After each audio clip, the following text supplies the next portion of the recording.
Families, the basis of our society, and the law protects families. That's why we have a doctrine referred to as family immunity.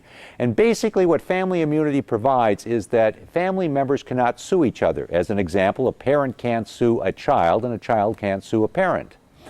Well, unfortunately, sometimes situations arise which really question that in today's world of blended families. And that brings us to today's case.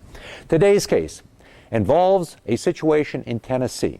Little girl, 3 years old, and unfortunately, she drowned in the family pool.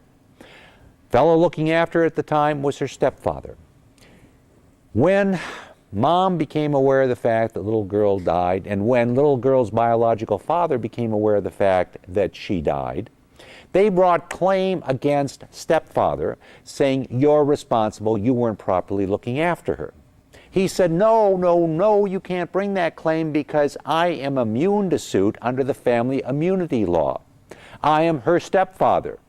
They said, no, you acted as her stepfather in name only. You weren't really looking after her. You weren't doing a whole lot. You were providing a home for her and were supporting her, but you really had little interest in her well-being, and therefore the immunity should not apply to you.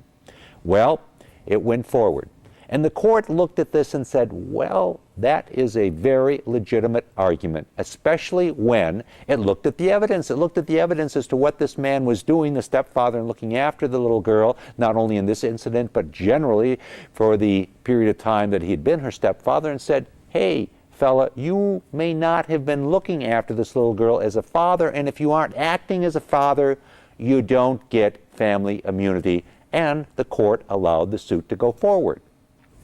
Okay, the law constantly changes as a result of changing situations in our society. Today we have far more blended families than we ever had before.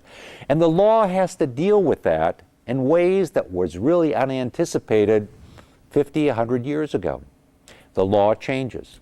And that's why we bring you these cases every week so that you can better understand the law. I'm David Allen.